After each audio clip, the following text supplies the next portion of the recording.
Hello and welcome back to the vlog channel. Today I thought it would be fun to kind of react to the goals I had set for 2019 at the very beginning of the year and see how many I accomplished as well as what I didn't accomplish and discuss my goals for 2020. We'll go through different categories and we'll use some of these to see what still needs to happen in 2020. And with the process of setting new goals, it is a little bit tough for me to set the same kind of goals I have before because starting this past November, my husband and I have started trying to get pregnant. I know that my life is going to change a lot at whatever point, we have our first child, and that is a top priority for me.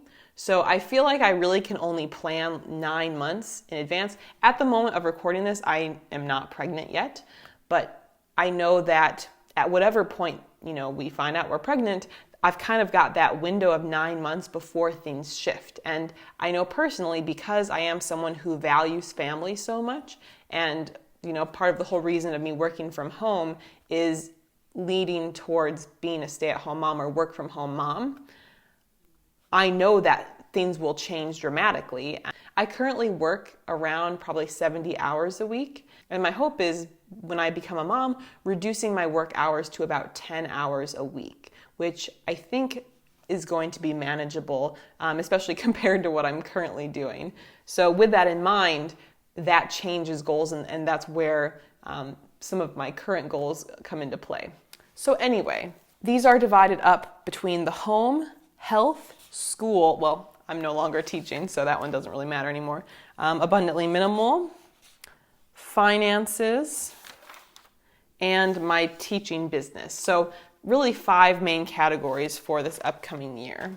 So first up in the home category, we had just moved in December 28th of last year to our home. So we've been here about a year. And my goals were to curate a beautiful space, develop good habits to keep it clean and clutter-free, and design each room to be a peaceful refuge. So those were what I had listed. Now, these goals are not super measurable, so that's, bad on me for those kind of goals. I think overall, I'm very happy with our space in general, and we've made a lot of good progress. I'm going to be a bit more specific, and also I'm going to type out my new goals just because it's easier for me digitally. So home goals, I'm going to be a lot more specific. We did a ton of work in the space, and I'm really happy with it. I want to remodel our second bathroom this year, like our hall bathroom. It is hideous. And we are saving up for that. I don't know exactly how much it's going to cost yet, which makes it a little bit difficult. But once we have the money for the project, then we are going to take care of that. We're saving up a bit here and there for it. We're hoping to make that happen. Once that room is done, then the whole house will be in pretty good shape.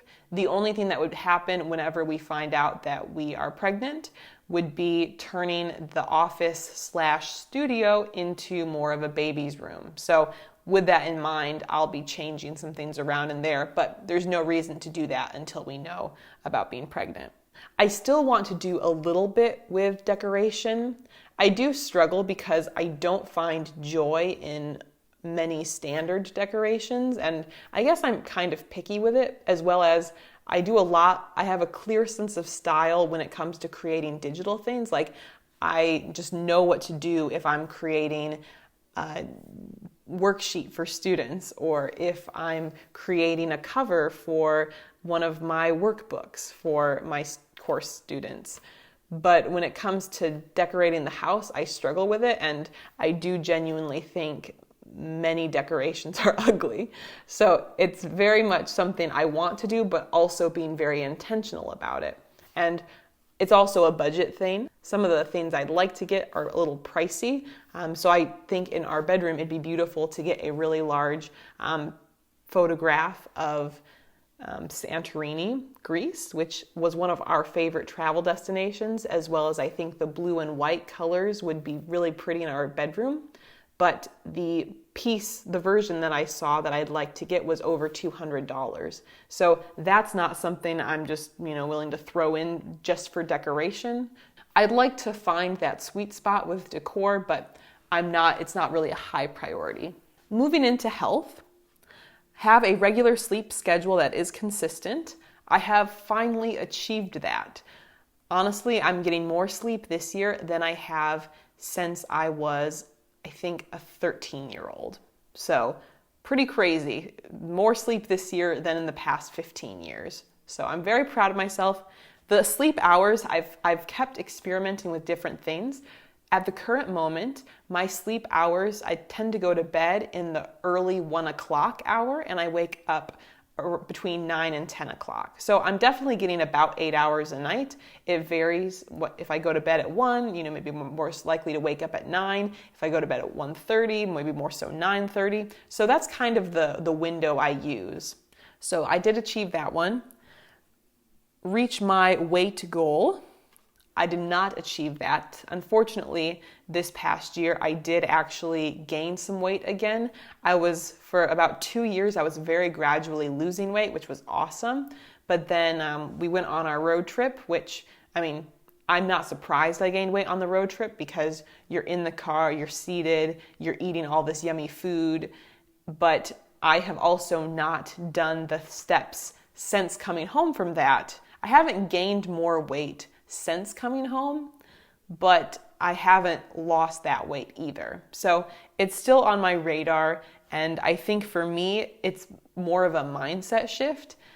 Jake laughs at me when I talk about this, but I think the mindset shift that needs to happen that I'm working on is to view myself as well as my body as more of like a goddess, which it sounds silly, but the idea of like, if I was treating myself really well, I wouldn't be falling into the traps of snacking too much or eating too much processed food or not getting enough exercise. So I think that's kind of the mindset I need to have. I also said eat more routine meals, eat more vegetables, exercise consistently. So those are all goals that fit within that. To also help me with the eating more vegetables part, I am excited. I'm going to be working on another cookbook. This one, it's going to be called Veg Centric, and the idea is it's going to take me a full year to make because each month I'll take whatever vegetables are in season and figure out the best ways to make them really shine as like a main ingredient. Because one thing I still struggle with sometimes is my mindset.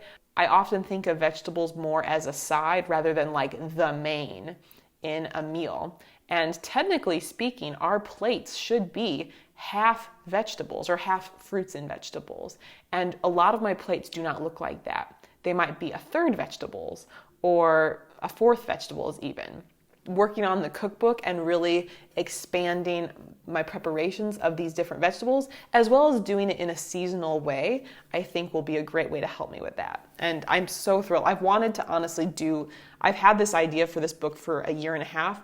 I decided last year that it wasn't the main focus, it shouldn't be the priority, but this year it's time. I'm going to skip the school section because it doesn't matter. I really did not think that I was going to be able to work from home. I really did not think that was going to happen at that point. I officially kind of made the informal decision in February, and it was contractual on a few things, and then it ended up happening. All right, abundantly minimal growth. My goal was to have 30,000 subscribers by the end of 2019. I'm so grateful that we are definitely exceeded that goal. As far as my goals for 2020, my goal would be to reach 100,000 subscribers by the end of 2020. It feels kind of lofty at this present moment, but I think I'm understanding more about how I can do that and the types of videos I can make to continue to reach new people. And it does get a little easier if you are a smaller YouTube channel. It does get a little easier over time because as you have more people watching a video, it's more likely to be seen by other people because it kind of builds momentum. And as you continue to produce more videos, you have more videos that continue to reach more people. So I think that it's very possible by the end of 2020. One of my goals was to fix my website and figure out the look of it, and I did that back in August. That was a process, but I honestly stand by the website now. I am going to be going through, though, fully updating it again, and there's even going to be a blog portion. So I'm going through and I'm taking some past videos that I think might be relevant or that were very popular and turning them into blog posts as well. I put on here to build my first course, which ended up being Better with Less. I launched the test version in January, and then to launch, again, this is so cool because this literally happened. I'll launch the paid sessions in April and September, and that's exactly what ended up happening. Get better at video editing. I think I've improved a bit, but I definitely have more work I can do in that section. So I'm going to actually add that to my list here. Improve video editing skills. Oh, at this point I thought I was going to work on Veg-centric last year. So that has not happened, but that will be a goal for this upcoming year. Write a travel book. That did not happen. I realized that the course was a bigger undertaking and did not have the time to do that justice.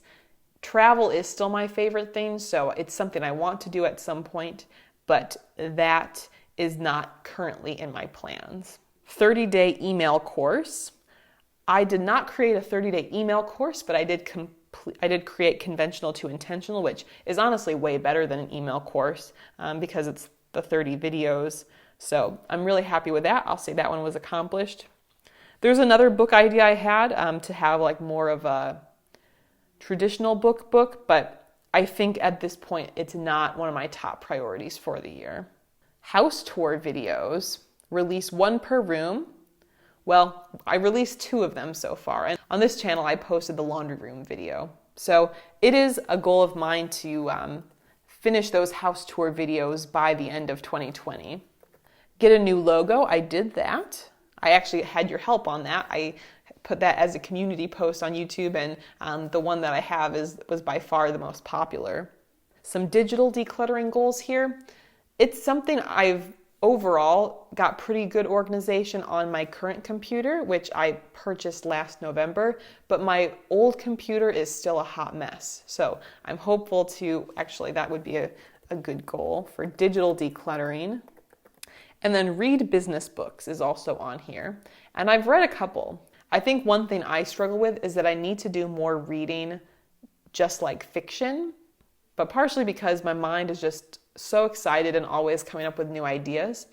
It's unfortunate to a lot of the books I read are either for one of my businesses, and it gets me all excited and I'm like jotting down all these ideas as I read, which is great and I love the clarity, but not necessarily the best to help me settle down before bed. So that's something I definitely want to shift to more nonfiction, or even if more fiction books, or even if it is still nonfiction, unrelated to my business. For the finance section, I put maintain new budget. That's pretty vague. We did okay. There were definitely months that we went over on our budget. It's become a lot more strict in recent times just because I still, just in full disclosure, I am making less money now than I was when I was teaching and running the businesses, and we also had a roommate at that point. I'm making about half of what I was. I know it will all pay off and it will work out. Kind of like my short-term goal with it is when I was a teacher, when we had a roommate, and with the business income, before taxes, I was looking at about $6,000 a month that I was earning. Right now, on average, if I'm not doing a course launch that month, I'm earning about $2,500 to $3,000 before taxes. So it is quite a big drop. But with that in mind, I know it is going to pay off and things will continue to grow, hopefully. But that's just kind of why the budget has gotten a lot more strict. I put large house payments here, $20,000.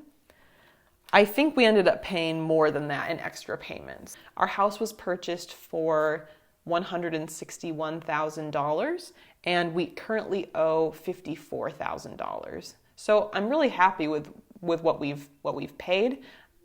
Originally, I was thinking that we'd pay it off in 2 years. I think realistically, it's more so going to be 3 years, maybe 4. But that's still pretty good. That's much quicker than the average, and I'm really looking forward to having more of the financial freedom of not having to pay for a mortgage, because then it becomes a lot more sustainable for me to, stay at home with kids and that kind of thing. I also have the part here about travel bookings. This past summer we did a road trip. I do have the video recap on this channel that I'll link below if you're interested, but that was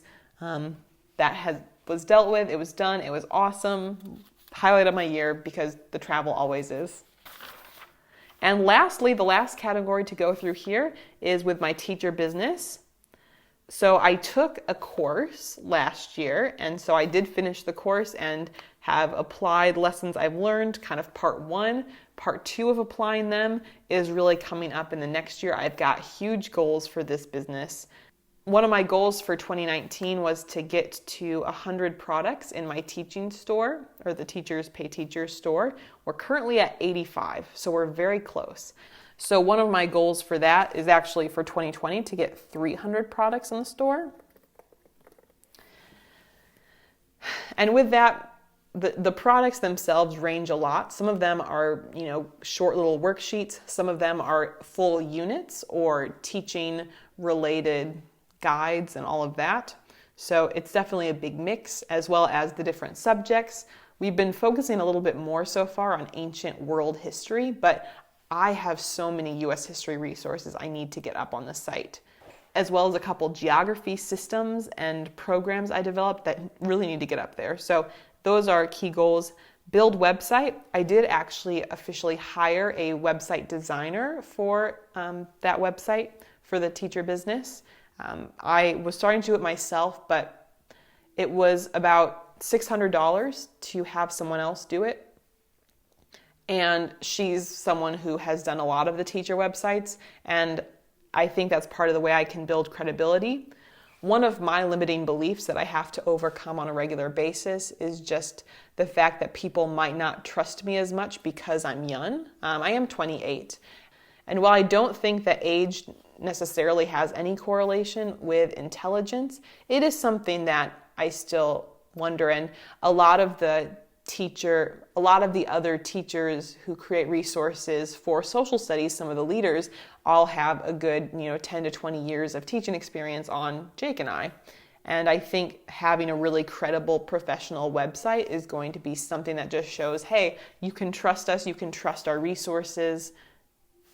This is a really positive thing. And building up that YouTube channel, it has grown a bit. I think I'm going to be phasing out the videos just to focus my time more on creating the resources. But that sort of wraps up my goals from 2019. Overall, it was a pretty good year. Definitely some areas for improvement. I think really focusing on, the home and health aspects are going to be more ongoing things, as well as then the business goals too. Thank you so much for watching. I'm going to do a second video related to this and create my vision board for 2020.